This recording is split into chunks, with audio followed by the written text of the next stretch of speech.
우리 좌우에 계신 주위에 계신 분들과 함께 인사 한번 하겠습니다. 인사하실 때 오늘은 우리 오늘 찬양대 그 찬양의 고백 또 그 가사처럼 그렇게 인사하면 좋겠습니다. 성령의 열매를 많이 맺으시길 바랍니다. 인사하겠습니다. 성령의 열매를 많이 맺으시길 바랍니다.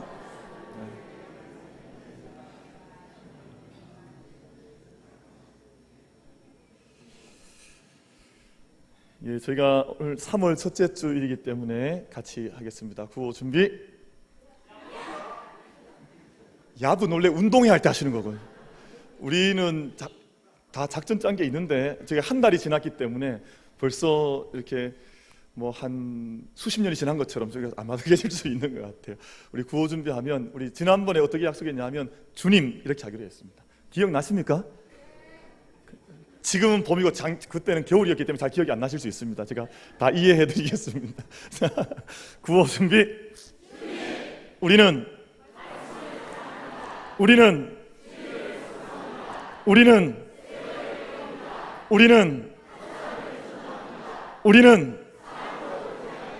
아멘. 아이 잘하셨습니다. 박수 한번 하겠습니다. 우리 4월 달쯤 되면 괜찮겠죠?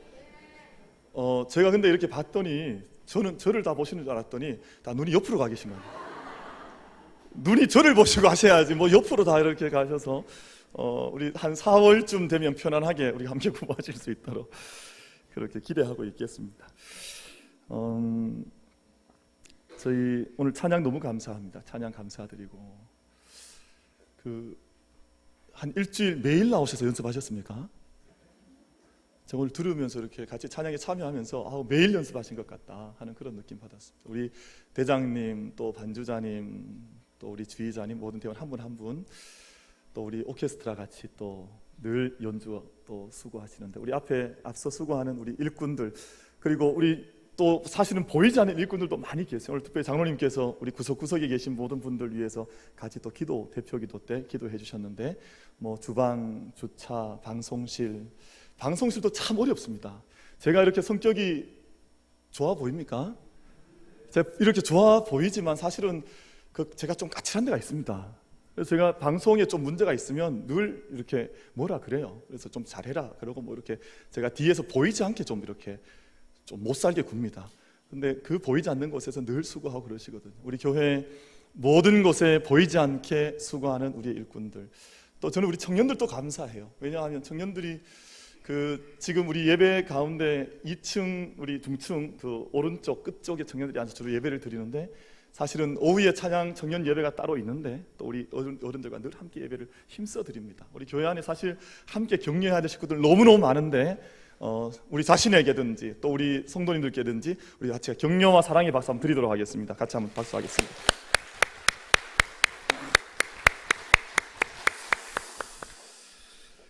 한국인이 가장 사랑하는 시인으로 거론되는 분이 윤동주 시인입니다. 민족적 저항 시인으로 이렇게 평가를 받습니다. 한 사람의 인격 속에 서정적인 서정성과 사실은 자신의 강력한 저항하는 의지, 이 두 가지가 잘 이렇게 섞여지기가 영어로 표현하면 밍글이라고 하는데 이렇게 잘 섞여지기가 대단히 어렵습니다. 그런데 이 윤동주 시인에게는 이 두 가지가 같이 발견이 돼요. 대단히 서정적이라서 그분의 시를 읽거나 들어오면 정말 어떤 물결이 흘러가는 것 같은, 바람이 초원 위에 부는 것처럼 그런 부드러운 느낌을 가지는 동시에 또한 시 속에 들어있는 강한 저항성, 또 세상에 절대 굴하지 않겠다고 하는 강한 기계, 이런 것들이 시 속에 담겨져 있는 것을 볼 수가 있습니다. 언젠가 우리 성도님들도 한번 같이 여행을 한번 해봤으면 좋겠는데, 지금 연변 용종이라고 불리는, 옛날엔 명동촌이라고 불렀습니다. 그곳에서 유년 시절을 이분이 보내면서 자랐다가 연희 전문학교에 진학을 해서 공부를 했습니다. 그리고 졸업과 함께 일본으로 건너가서 1942년에 일본 유학을 떠나서, 옛날에 저희가 공부할 때는 다 시인들 공부할 때 동지사 대학 그렇게 불렀었더랬습니다. 왜냐하면 그냥 한문 그대로 불렀기 때문에. 요즘은 도지샤 발음 나는 대로 불러서 도지샤 대학이라는 곳에 가서 유학을 했습니다. 유학 간 지 몇 년 지나지 않은 1945년 2월에 강복을 6개월여 앞두고 후쿠오카 형무소에서 옥살을 당하게 됩니다. 이때 나이가 29살, 만 27살의 나이였습니다. 정말 젊은, 정말 푸른 나이에 그 옥살을 했으니 너무 안타까운 일이지 않습니까? 그런 생각을 해보게 됩니다. 차라리 그분이 글을 몰랐다면, 차라리 그분이 시를 노래하는 사람이 아니었다면, 차라리 그분이 유학 가지 않고 명동촌에서 그저 평범하게 살아갔더라면, 차라리 어린 시절에 믿음의 할아버지를 만나지 않아서 할아버지가 대단한 믿음의 그 어르신이었습니다. 할아버지의 믿음을 그대로 이어받은 사람인데요, 차라리 할아버지로부터 믿음을 이어받지 않았더라면 29, 27, 만 27의 나이에 그런 고통과 죽음의 길을 가지 않아도 되지 않았을까 하는 그런 생각을 해보게 돼요. 그 마음속에 믿음이 있었기 때문에, 그 마음속에 노래하고자 하는, 자유를 노래하고자 하는 서정성이 깊고 깊었었기 때문에, 또 자기 안에 지식인의 고뇌가 있었기 때문에 그 27, 20대의 젊은 나이에 그 고난의 길, 십자가의 길, 그런 십자가라고 하는 시도 있죠. 내게 십자가가 주어진다면 내 목을 길게 들이우고 내가 십자가의 길을 걷겠다는 그런 노래도 있지 않습니까? 그 나이에 그런 길을 걸어가게 됐습니다. 오늘 성경에 나오는 한 청년을 저희가 만나게 되는데요, 이 청년은 나면서부터 앞을 보지 못하는 맹인이었습니다. 아마 우리가 그렇게 추측해 볼 수 있지 않겠습니까? 이 청년 마음속에 내가 단 한 번이라도 밝게 이 세상 바라볼 수 있으면 좋겠다. 내가 세상 사람들이 다 보는 이 세상의 아름다움과 화려함을, 이 세상의 이 영광스러움을 내 눈을 떠서 한번 볼 수 있었으면 좋겠다. 이 청년의 소망이었지 않겠습니까? 그러나 그것은 생각 속에 있는 소원이었지 실제로 그 꿈이 자기에게 이루어질 수는 없었습니다. 그러던 어느 날, 오늘 본문 요한복음 9장 말씀을 1절부터 쭉 읽어 내려가 보면 예수라고 하는 한 사람을 만나요. 예수라고 하는 분이 이 눈멀어 누워 있는 청년에게 예수라고 하는 분이 찾아옵니다. 근데 이분이 어떤 말을 건넨 이후에 그 청년의 눈 위에 이긴 진흙을 발라서 눈 위에 발라주고 실로암이라고 하는 연못가에 가서 씻으라고 명을 합니다. 이 청년이 그 말 듣고 그 말 그대로 순종해서 따라서 실로암 못에 가서 씻었더니 그의 눈이 열려졌다, 뜨게 되었다 하는 것이 요한복음 9장에 기록되어져 있는 말씀의 내용입니다. 여러분, 정말 이런 일이 우리들 안에, 청년 안에 일어났을 때 청년이 얼마나 기뻤겠습니까? 볼 수 없던 눈을 떴고 보지 못했던 이 세상을 자기의 눈으로 직접 바라보게 되었으니 세상이 얼마나 아름다웠겠습니까? 얼마나 찬란했겠습니까? 직접 볼 수 없었던 것들을 눈을 열어서 보니 얼마나 놀라웠겠습니까? 그런데 이 청년이 눈을 뜨면서 마주하게 된 세상은 자기가 보지 못했을 때 그렇게 꿈꿨던 그렇게 아름다운 세상이 아니었습니다. 눈을 뜨자마자 발견하게 된 것은 자신의 주변에 있는 그 누구도 자신의 눈뜸을 기뻐하지 않는다는 것을 발견하게 됐습니다. 주변의 모든 사람들이 청년이 눈을 떴는데, 보지 못했을 때 내가 눈을 뜨면 세상이 다 바뀌어지리라고 생각을 했는데, 눈을 떴는데 자기의 눈뜸에 대해서 아무도, 세상 그 어떤 사람도 기뻐하지 않는 겁니다. 오히려 안식일에 눈을 뜬 것이 율법 몇 조 몇 항의 위배가 되는가 해서 신문을 받기를 시작을 합니다. 사람들이 따져 묻기 시작합니다. 이 사람이 눈 뜬 것이 안식일에 이루어졌다고 하는 것 때문에 사람들한테, 종교 지도자들에게 불려가서 신문을 받고 추궁을 받고 꾸짖음을 당하기를 시작을 합니다. 심지어는 그의 부모까지도 불려가서 부모들도 종교 지도자들에게 신문을 받습니다. 유대 지도자들이 원했던 것은 차라리 이 청년이 다시 눈을 감거나 눈 뜨는 것을 기뻐하지 않았으니까요, 다시 눈을 감아버리거나 혹은 이를 낫게 했다고 하는 예수라고 하는 사람을 가리켜서 안식일을 범한 죄인이라고 고소하기를 원했고, 그렇게 이 청년에게 강요를 했습니다. 만약 청년이 눈을 뜨지 않았더라면 좋았을 뻔하지 않았겠습니까? 눈을 뜨지 않았을 때는, 눈을 감고 살았을 때는 세상에 문제될 것이 아무것도 없었는데, 청년이 눈을 떠서 세상을 보자마자 핍박의 중심에 서서 눈을 떴기 때문에 핍박을 당하기 시작했고, 예수를 부인하고 저주할 것을 요구받기를 시작을 했습니다. 여러분, 이것이 세상에서 믿음 있는 사람들이 영적인 눈을 뜨고 살아가게 될 때 맞이하는 현실과 결코 다르지를 않습니다. 믿음이 없을 때는 세상에서 아무런 문제가 없었습니다. 세상에 함께 섞여 살아가는데 아무런 문제가 없었던 우리들인데, 내 안에 믿음의 눈을 뜨기 시작하고 영적인 눈을 뜨기 시작하면서 세상이 나에게 공격해오는, 나를 핍박해오는, 나의 삶에 문제가 아무것도 되지 않았던 것들이 나에게 문제가 되어오는 것들을 새롭게 발견하게 되기를 시작하는 것입니다. 바리새인들이 이 청년에게, 눈뜬 청년에게 예수를 부인하라고 요구합니다. 그가 죄인이며 율법을 어긴 자이니 그를 고소하라고 요구를 합니다. 청년은 두 가지 갈래길에 서 있어야 했습니다. 눈을 뜨고 살아가려면 예수를 부인해야 하거나, 아니면 예수를 부인하지 않으려면 다시 눈을 감아야 하거나, 이 두 가지 기로에 서서 이 청년은 핍박을 받고 있는 것입니다. 오늘 저희들에게도 동일한 요구들이 있을 수 있습니다. 우리가 눈을 뜨고 살아가려면 예수를 부인하라는 요구를, 영적인 강력한 요구를 받을 때도 있고요, 예수를 믿고 살아가려면 다시 눈을 감아야 하는 것 같은 그런 믿음의 위기, 믿음의 어려움 속에 우리가 세워질 때도 있습니다.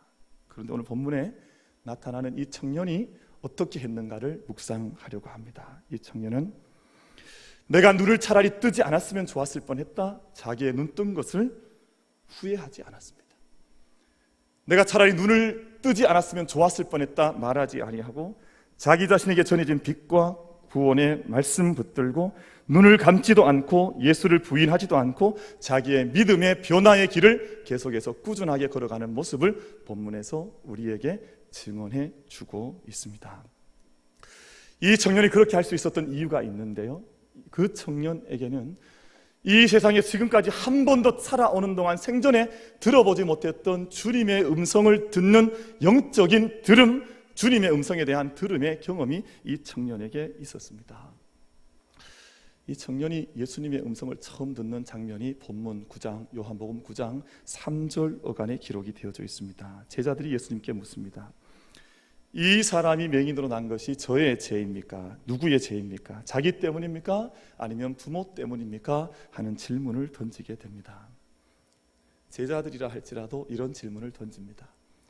고난의 자리에 있는 그 고난 때문에 같이 가슴 아파하는 것이 아니라, 그 고난을 내가 부여잡고 함께 기도하려고 하는 것이 아니라, 눈멀어 쓰러져 있는 이 청년을 붙들고 기도하려고 하는 것이 아니라, 이의 고난과 이의 아픔이 도대체 자기의 죄 때문입니까? 아니면 아버지의 죄 때문입니까? 그렇게 정죄하는 질문을 제자들조차도 예수님에게 그렇게 질문을 던지고 있습니다. 그런데 그때 예수님께서 하신 대답을 이 청년이 잊지를 못해요. 예수님께서 이 청년 옆에 누워있는 이 청년을 향해서, 그리고 제자들 향해서 이렇게 말씀하시지 않습니까? 이 사람이나 그 부모의 죄로 인한 것이 아니라 그에게 하나님이 하시는 일을 나타내고자 하십니다. 이 말은 청년이 살아오면서 지금까지 눈멀어 고난 가운데 인생을 살아오는 동안 한 번도 듣지 못했던 전혀 다른 음성, 전혀 다른 소리였습니다. 지금까지 모든 사람들은 이의 고난에 대해서, 지금 옆에 그 고난받는 자가 누워있고 고통받고 있음에도 사람들은 지나가면서 묻듯이 돌을 던듯이 이야기를 나눴습니다. 이 사람의 죄는 도대체 누구 때문일까? 이의 고통은 도대체 어느 누구의 죄로부터 이 고통을 받는 것일까? 그 사람이 듣건 말건, 더 많은 고난을 받건 받지 않건 전혀 관계하지 아니하고, 그 사람을 도우려고 했던 것이 아니라 그 사람의 고통의 이유에 대해서 마음대로 이야기 나누는 세상 속에 이 청년이 던져져 있었거든요. 근데 그 죄 때문이 아니라 하나님의 일을 하시려고 하심이라고 하는 그런 음성은, 그런 소리는 한 번도 들어본 적이 없었는데, 이 청년이 예수라고 하는 사람을 통해서 그 음성을 듣게 된 것이죠. 청년이 이 말씀 들었을 때 그 음성이 마치 메아리처럼 산 울림처럼 그의 영혼 속에 가득 울려 퍼지게 됐습니다. 나는 사람들이 지금까지 죄인이라고 했는데, 어느 하나도 나에게 사랑한다는 말을 하지 않았는데, 나에게 어떤 계획이 있다는 것을 한 번도 말해준 사람이 없었는데, 내 안에 하나님께서 일을 하시려고 한다는 그 음성을 듣고 난 이 청년 마음속에 메아리처럼 산울림처럼 울려 퍼지는 영적인 흔들림들과 인도함이 그 청년 속에 나타나기를 시작을 했습니다. 사람들은 늘 이렇게 말하기를 좋아합니다. 이렇게 된 것은 과거의 누구의 죄 때문이다. 이렇게 된 것은 이 사람의 허물 때문이다. 늘 과거의 무엇 때문에 정죄하긴 좋아하지만, 지금 있는 이 자리가 앞으로 하나님께서 무엇을 위해서 이 길을 인도해 가시는지에 대한 미래에 대한 희망과 비전과 믿음을 내어놓기는 너무나 인색한 것이 이 세상의 삶의 모습인 것을 오늘 본문이 우리에게 증언을 하고 있는 것 아니겠습니까? 우리 만민의 사랑하는 성도님들께서 과거의 운명론이나 과거의 결정론에 묶여서 과거의 것 속에 늘 우리의 인생을 희생하는 삶이 아니라, 내가 처해 있는 오늘 나의 이 모습을 통해 하나님께서 무엇을 위해서 나를 이렇게 인도해 가고 계신가를 믿음 가운데서 질문하고 도전하고 열어갈 수 있는 은혜가 우리 모두에게 있게 되기를 간절히 바랍니다. 그래서 내가 무엇을 듣고 있는가, 내가 어느 소리를 듣고 있는가, 세상에 수많은 소리들이 우리에게 들려주고 지나가고 있는데, 내가 그 가운데에서 정말 하나님의 소리, 하나님의 음성, 그분의 말씀을 듣고 있는가에 대한 진지한 물음을, 그 진지한 분별을 우리가 가져야 할 이유가 거기에 있는 것이죠. 어머니 뱃속에 있는 태아는 두 가지 소리를 듣는다 그래요. 아기가 이제 어머니 속에 이렇게 배아 이제 가지게 되면, 좀 전에 제가 이제 예배 올라오기 전에, 우리 일부 예배 올라오기 전에 저기 호주에서 소식을 하나 받았습니다. 우리 장근섭 집사님, 우리 따님인 지현이죠. 우리 호주에 가서 지금 이민생활 하는데 오늘 새벽에 아기를 낳았답니다. 그래서 호주에 소식이 왔어요. 그러니까 그것도 감사하고, 또 우리 박주훈 장로님, 우리 둘째 따님, 우리 진영 자매 지금 몸을 틀고 있는 중이랍니다. 그래서 열심히 지금 아침으로 병원에 가서 지금 해산을 위해서 지금 몸을 틀고 있는, 잘 출산할 수 있도록 우리가 잘 기도해 주시길 바라요. 이 아기들이 이제 뱃속에 있지 않습니까? 뱃속에 있을 때 어머니의 소리, 두 가지 소리를 듣게 된다는 것입니다. 하나는 내부적인 떨림과 진동, 울림의 소리를 아이들이 분별을 하고 듣는다 그래요. 8개월 이전까지. 그리고 8개월이 지나고 나면 아이가 어머니가 입으로 얘기한 모든 것들, 어머니가 입으로 공간을 울렸던 그 소리가 어머니 뱃속을 통해서 다시 들어오는 어머니의 말소리, 음성을 듣게 된다는 것입니다. 엄마의 장이 움직이거나 몸 안에 있는 어떤 기관들이 움직이는 소리를, 그 진동을 들으면서 아이들은 부드러운 리듬감을 아이들이 느낀다는 거예요. 신기하지 않습니까? 그리고 심장의 박동 소리, 어우러지는 하음을 통해서 아이가 안정감과 평온함을 느낀다는 거예요. 근데 그것이 이제 좀 정서적이거나 아니면 영적이거나 이런 영향이 8개월 전에 이렇게 심장 소리, 장 소리 이런 것을 통해서 아이에게 전달된다는 거예요. 그러니까 우리 산모들께서 함부로 음식을 막 드시면 안 돼요. 왜냐하면 이 장이 편하게 운동을 해야지 막 꾸룩꾸룩꾸룩 소리 이러면 안 된다는 거예요. 그러니까 아이가 이 소리를 통해서도 좋은 느낌을 가질 수 있도록, 평안함과 안정감을 느끼도록 하는 게 좋은 거죠. 8개월이 지나면 그때부터 음감을 느끼게 됩니다. 이때 발달되는 청각 기능에 따라서 말과 언어가 영향을 받게 되는데, 이때 듣지 못하면 아이는 말을 하지 못합니다. 이때 어떤 음성을 들려주는가에 따라서 아이의 지각과 말할 수 있는 능력이 그때 결정이 된다는 겁니다. 태아의 목소리와 언어 발달에서 가장 중요한 것이, 그래서 엄마가 어떤 소리를 내고 있는가 하는 것이 가장 중요하대요. 이런 실험을 하면 안 되는데, 옛날 로마 제국에서 왕이 언어에 대한 연구를 하기 위해서 신생아들을 대상으로, 노예 아이들을 대상으로 한 실험을 했습니다. 신생아들 아이가 태어나면 데리고 와서 종들에게 이 아이들을 키우게 했습니다. 먹이게 하고 돌봐주는데 대신 아이들에게 아무런 말을 들려주지 못하도록 했습니다. 말을 건네지 못하게 하고 단지 먹이는 것만 아이들에게 먹이고 자라나게 했습니다.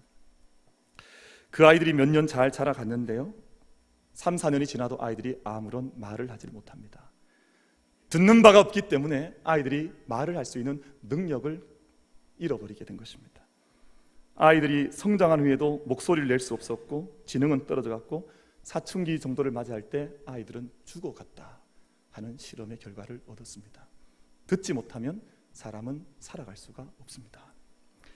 사랑하는 성도 여러분, 내게 주신 말씀, 세상의 수많은 소리들이 울려 퍼지고 파동을 일으키고 우리 귀를 지나가지만 우리가 우리에게 들려주신 하나님의 음성과 말씀 때문에, 그 음성 때문에 이 청년이 예수님의 첫 말씀 부여잡고 너에게 하나님께서 너를 통해서 일을 하시려고 한다고 하는 그 말씀 부여잡고 자기의 자신을, 인생을 새롭게 일어났던 것처럼 우리들에게도 그러한 동일한 은혜가 있게 되기를 간절히 바랍니다.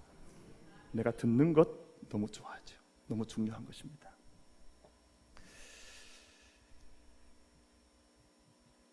우리에게 말씀의 은혜가 떨어지면 우리는 참 살아가기 어려운 것 같아요.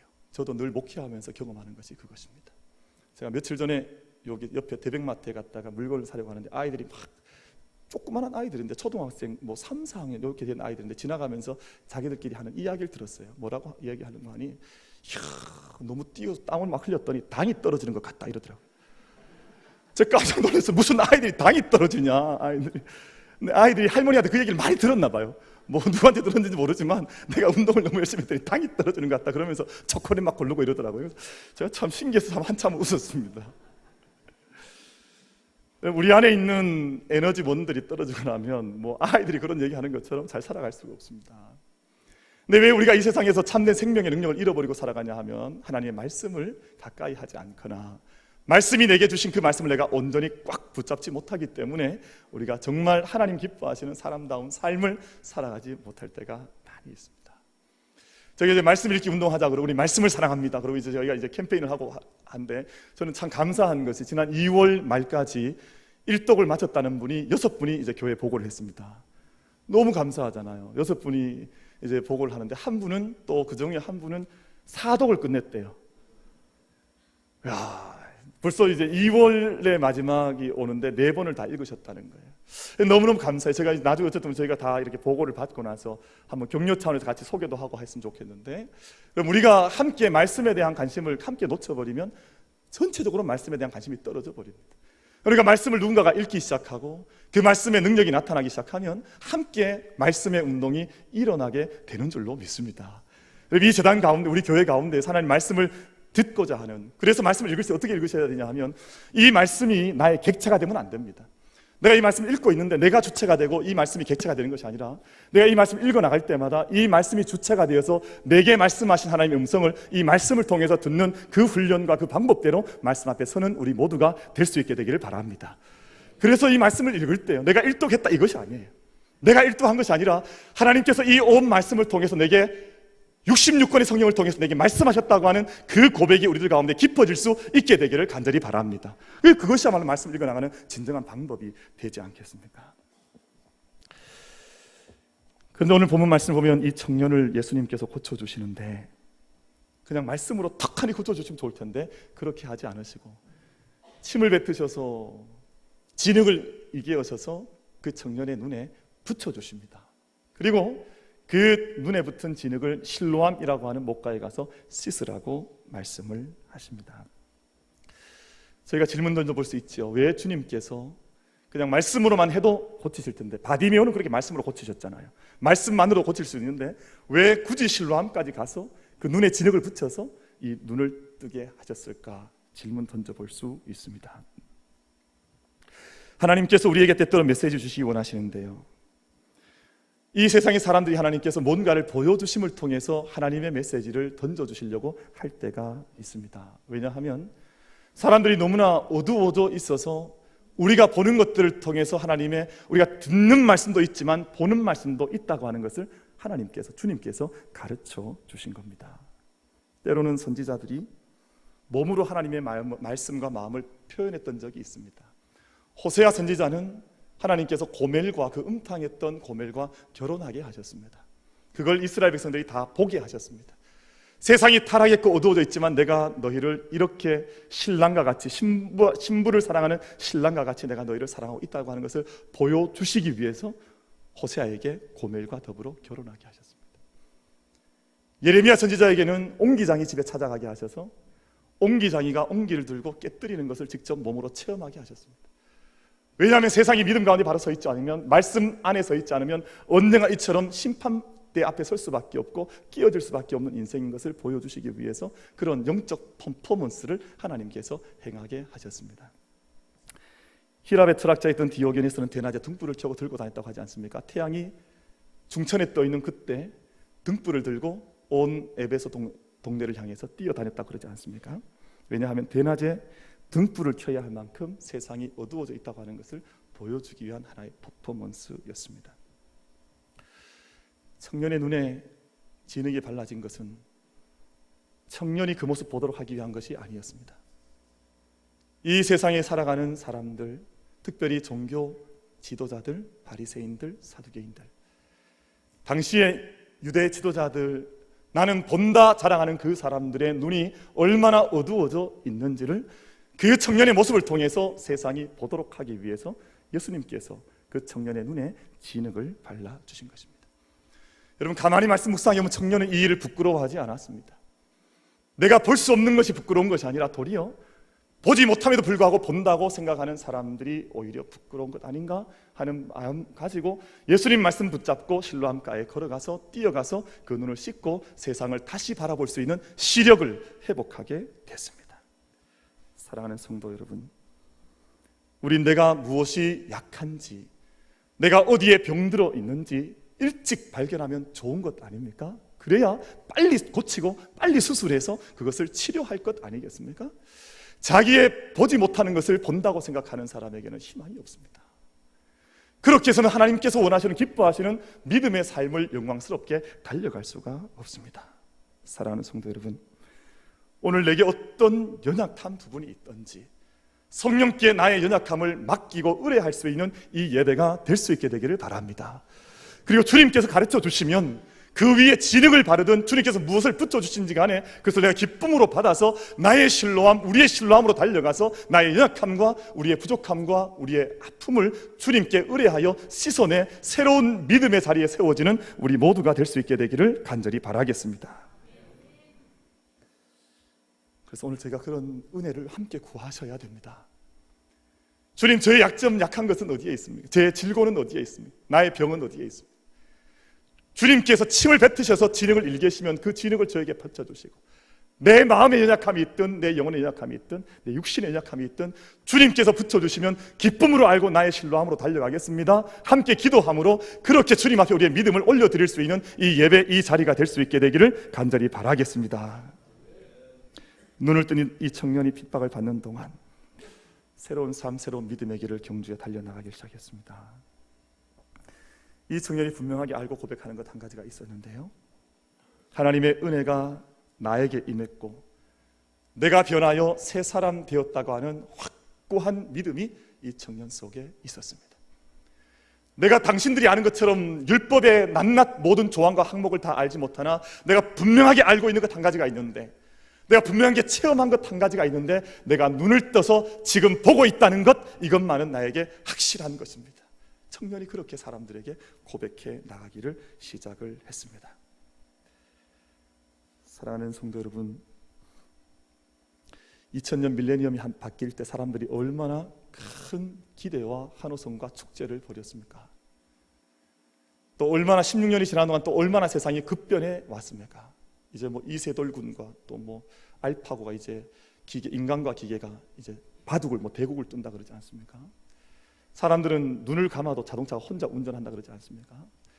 세상에 수많은 것들이 급변해 나갈 것입니다. 그러나 정말 중요한 변화는, 정말 진정한 변화는 우리의 외적인 변화들도 물론 중요합니다만, 그보다 이 시간 예배 드리고 있는 우리 속에 있는 영적인 변화, 영혼의 변화가 가장 중요한 본질적인 변화인 줄로 믿습니다. 여러분, 겉을 바꾼다고 변화가 일어나는 것은 아닙니다. 진정한 변화는 내면의 혁명으로부터, 내면의 변화로부터 시작되는 것입니다. 그래서 오늘 이 청년은 예수님 앞에 무릎을 꿇고 고백하지 않습니까?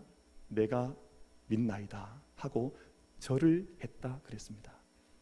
여러분, 절을 했다고 하는 것은 자기 자신을 그에게 다 의탁한다는 뜻 아닙니까? 그래서 우리는 함부로 우상에게 절하지 않지요. 이 청년은 한 번도 이런 믿음의 고백 속에 서 있지 못했던 청년이었던데, 눈을 뜨고 마음과 영혼의 변화와 영적인 눈을 뜬 이후에 내 앞에 서 있는 이분을 나의 믿음의 고백의 대상인 것을 고백하면서 그 앞에 자신을 엎드려 절했다고 본문은 증언하고 있습니다. 말씀 맺기를 원합니다. 믿음의 핵심은 언제나 변화와 거듭남에 있습니다. 변화와 거듭남을 위해서 몸부림치고 이것을 기뻐하는 자는 살아있는 영혼이요. 믿음의 변화와 거듭남에 대한 열망과 뜨거움을 잃어버렸으면 우리의 모습을 다시 한번 점검해 보아야 할 시간이 되었다고 하는 것을 의미를 합니다. 세상에 많은 동물들이 있는데 특별한 동물 한 가지가 있는데 바로 코끼리입니다. 코끼리는 죽을 때까지 성장한대요. 저도 최근에 알았습니다. 생명이 다할 때까지 계속해서 성장이 멈추지 않고 성장해가는 동물이 바로 코끼리랍니다. 그래서 한 무리들이 함께 길을 걸어가는 모습을 보면 가장 큰 코끼리가 그 코끼리 무리에서 가장 오래된 어른 코끼리다, 그렇게 설명을 합니다. 마찬가지로 우리 영적인 성장과 변화도 멈추어서는 안 된다고 생각을 합니다. 우리가 말씀 붙들고 온전히 변화되어지고 무한히 예수 그리스도의 분량까지 장성해 갈 수 있는 변화의 참된 은혜가 오늘 우리 새가족들과 또 우리 모든 성도님들께 동일하게 임하게 되기를 주님의 이름으로 축원을 드리겠습니다.